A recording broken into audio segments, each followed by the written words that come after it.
محفل میلادالنبی صلی اللہ علیہ وسلم کی حقیقت کیا ہے، ضرورت کیا ہے اور تقاضے کیا ہیں، اس حوالے سے کچھ گزارشات عنوان گفتگو رہیں گی۔ دعا ہے اللہ تبارک و تعالی اپنی ناراضگی والے جملے سے محفوظ فرمائے، اپنی رضا والی بات کرنے کی توفیق عطا فرمائے۔ عزیز بھائیوں، قرآن مجید فرقان حمید نے ارشاد فرمایا، قل بفضل، اے محبوب آپ فرما دیں جب اللہ کا فضل ہے، وبرحمتہ اور اس کی رحمت ملے، وبذالک فلیفرحوا، تو انہیں چاہیے کہ خوشی کا اظہار۔ سورہ یونس کی آیت نمبر 58، جب اللہ کا فضل اور اس کی رحمت ملے تو خوشی کا اظہار کرو۔ خوشی، اسلام مسرتوں کا دین ہے، خوشیوں کا دین ہے۔ نبی پاک سید عالم صلی اللہ تعالیٰ علیہ وسلم کی مسکراہٹ کے اندر وہ حسن تھا کہ کائنات ساری حضور کی مسکراہٹ کی وجہ سے ہی مسکرا رہی۔ حضرت جریر ابن عبداللہ رضی اللہ تعالیٰ عنہ حضور کے صحابی ہیں، وہ فرماتے ہیں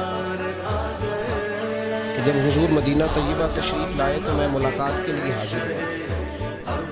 پہلے دن میں حضور سے ملا تو نبی پاک مسکرا رہے تھے۔ 10 سال میں حضور کو دیکھتا ہوں۔ حضور کے وصال سے چند دن پہلے میری جو آخری ملاقات ہوئی تو اس میں بھی میں نے اپنے نبی کو مسکراتے دیکھا۔ اور فاضل بریلوی رحمۃ اللہ تعالیٰ علیہ نے تو اس تخیل کو اور رنگ میں لیا۔ وہ کہتے ہیں حضور کے مسکرانے سے دنیا مسکراتی۔ فرماتے ہیں جس کی تسکی سے روتے ہوئے ہنس پڑے۔ جب حضور ہلکا سا مسکراتے تھے تو رونے والوں کے دل بھی ٹھنڈے ہو جایا کرتے، غم زدہ لوگ مسکراتے ہیں۔ حضور کی خوشیاں تقسیم کرتی تھی۔ نبی پاک صلی اللہ علیہ وسلم کا مسکرانا امت کے دلوں کو ٹھنڈا کرتا تھا۔ فرمایا جس کی تسکی سے روتے ہوئے ہنس پڑے اس تبسم کی عادت پہ لاکھوں سلام۔ اور فرمایا یہ نہیں تھا کہ حضور بڑے تکلف سے مسکراتے ہیں، حضور کی تو عادت تھی اس تبسم کی عادت پہ لاکھوں سلام، مسکراتے رہے، خوشی کا اظہار۔ اسلام بہت ساری چیزوں کا انسان کو پابند کرتا ہے، حدود و قیود میں رہنے کا حکم دیتا ہے۔ صحابہ کرام علیہم رضوان کے ہاں شادی کے موقع پر بارات لے کر کے جانے کا کوئی رواج نہیں تھا۔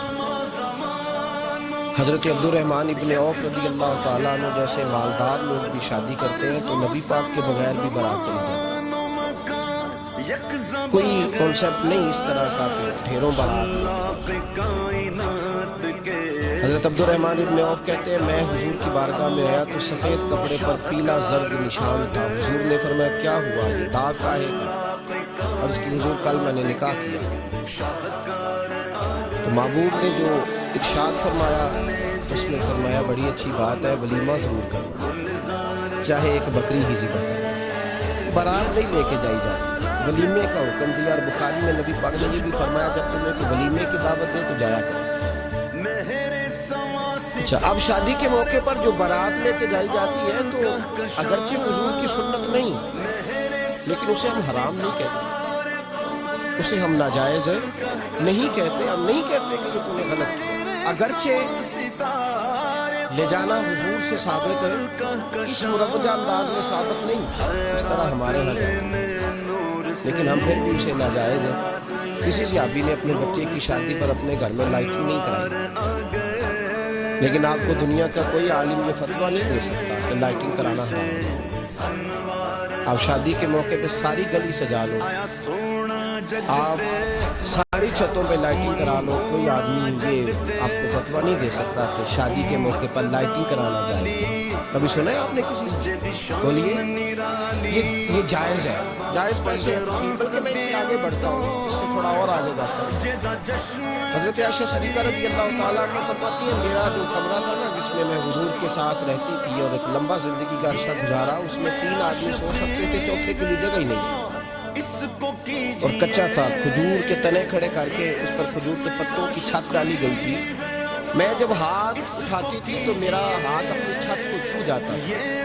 یہ ہے سنت نبی کا، یہ حضور کا طریقہ ہے۔ بتائیے پکے گھر میں، لینٹر والے گھر میں رہنا جائز کہ نہ جائز؟ کیوں جی؟ حضور تو کچے مکان میں رہتے، آپ نے کیسے پکا بنایا؟ اللہ کی محبوب دین کو اس کی اصل بات میں سمجھے. آپ ایسا نہ کریں جس میں انتشار اور امت تقسیم اس کا اصل مزاج ہے. مہندی کے موقع پہ اگر کوئی آدمی 6 دے گے دال چاول پکاتا ہے تو منع نہیں، جائز پیسوں سے پکائے. انہیں لائٹنگ لگوائی کوئی منع نہیں، سارے محلے کو کھانا کھلایا کوئی منع نہیں، بلکہ نبی پاک نے فرمایا بہترین مسلمان وہ ہے جو سلام پہنے گئے روٹی زیادہ کھلائے، تو بہترین مسلمان ہے. ناجائز کیا ہے؟ ناجائز ہے شادی کے موقع پر بینڈ باجا بجانا، اس میں رقص کرنا، اس میں بھنگڑے ڈالنا، عورتوں مردوں کا اختلاط ہونا، عورتوں کی مووی بنانا، یہ چیزیں ناجائز. تو جو ناجائز ہے اس کو پابندی لگائی جائے گی. جو جائز ہے اس کے بارے میں یہ کہا جائے گا کہ بھائی احتیاط کی جائے، سنت کی طرف دیکھا جائے تو بہتر یہی ہے. لیکن اگر کوئی کسی آدمی کے پاس جائز پیسے ہوں وہ 100 کنال کے گھر میں رہے، اگرچہ سنت یہ نہیں، یہ تو کوئی فتویٰ نہیں نہ دے سکتا کہ حرام ہے تیرا 100 کنال کے گھر میں، کہ ہے فتویٰ کہیں آگے سے. تو ہمارے ہاں تکلیف کا معاملہ یہ ہے. دیکھیں میرے بھائی، کسی بھی صحابی بڑے درد کے ساتھ بات کر رہا ہوں، اور یہ میرا درد ہے. میں درد سے اپنے دل کو، اپنے ایمان کو حاضر ناظر کہہ کے بات کر رہا ہوں. امت بٹ جاتی ہے ہر موقع پہ، ہر جگہ تقسیم ہو رہی ہے امت مسلم. ہر روز کچھ نہ کچھ فتوے ایسے مل جاتے ہیں جس میں دراڑیں پڑتی ہیں. کسی صحابی نے کسی مسجد کے اندر اشتہار چھپوا کے اعلان کرا کے درس قرآن کرایا کبھی؟ سیرت النبی کا جلسہ، ختم بخاری، مدرسے کا دستار فضیلت کا جلسہ، آپ نے اشتہار پڑھے ہیں نا؟ یہ سارے مکاتب ہوتے ہیں کہ نہیں ہوتے؟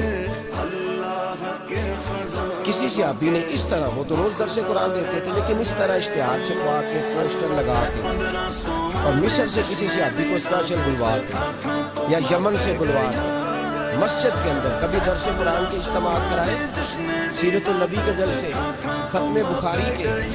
او بھائی یہ ساری چیزیں حضور کے صحابہ کی سنت سے مروجہ انداز میں ثابت نہیں.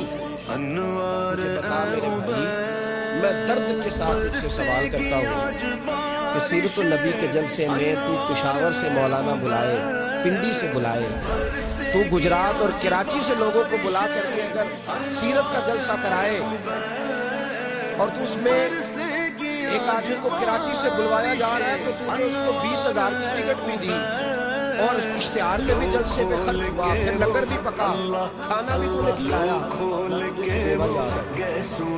نہ تجھے کوئی مسکین یاد آیا، نہ تجھے کوئی غریب یاد آیا. حالانکہ کہنا چاہیے تھا نا کہ وہ ₹1,00,000 لگ رہا ہے کسی بیوہ کی خدمت کر دینی چاہیے، یتیم کو دے دینا چاہیے. درد کے ساتھ بات ہے. سوال میرا یہ ہے کہ وہی کام جو سیرت کے جلسے میں ہوتے ہیں، پہلے تلاوت ہوتی ہے، پھر نعت ہوتی ہے، پھر کسی عالم کا بیان ہوتا ہے، وہی کام صرف نام بدل کے کیا جائے کہ یہ میلاد النبی نام رکھا ہے صلی اللہ علیہ وسلم. یہ میں آپ کے ذہنوں پر دستک دے رہا ہوں، تقریر نہیں کر رہا، صرف دستک دیکھو بھائی. دیکھو ایک آدمی وہی کام نام بدل کے کرے تو جائز ہے، اور اگر اس میں نبی پاک کے میلاد کا نام رکھ لیا جائے یا نعت کا نام رکھ لیا جائے، پھر مجھے اجازت دے میں تجھ سے سوال کروں کہ صرف تجھے حضور کی تعریف پوری لگتی ہے؟ پھر مجھے اجازت دے کہ میں تجھ سے پوچھوں کہ صرف تجھے نعت اچھی نہیں لگتی؟ پھر مجھے اجازت دے کہ میں تجھ سے پوچھوں کہ تجھے صرف رسول اللہ کے قصیدے اچھے نہیں لگتے؟ دے مجھے اجازت کہ میں تجھ سے سوال کروں، جہاں ذکر رسول کی بات آئے وہاں تو پریشان کیوں ہوتا ہے؟ تجھے پتہ ہی نہیں یہ تو وہ ذکر ہے کہ رب فرماتا ہے تم بیان کرو نہ کرو وَرَفَعْنَا لَكَ ذِكْرَكَ، محبوب میں نے خود تیرے چرچے ساری دنیا میں بلند فرما دیے. اور نبی پاک نے پوچھا حضرت جبریل سے کہ چل جبریل تو بتا میری امت کو پتہ چلے رب نے میرا ذکر کیسے بلند کیا ہے. جناب جبریل کہنے لگے محبوبہ رب فرماتا ہے میرے نبی سے کہہ دے جہاں جہاں تیرے رب کا ذکر ہوگا وہاں وہاں تیرا بھی ذکر ہوتا ہے. تو محتاج ہی نہیں کسی کا. اتنی جلدی لوگ بکھرتے ہیں. اللہ فرماتا ہے قل بفضلہ وبرحمتہ فبذلک فلیفرحوا. محبوب ان سے کہہ دو جب اللہ کا فضل ملے، جب اللہ کی رحمت ملے تو خوشی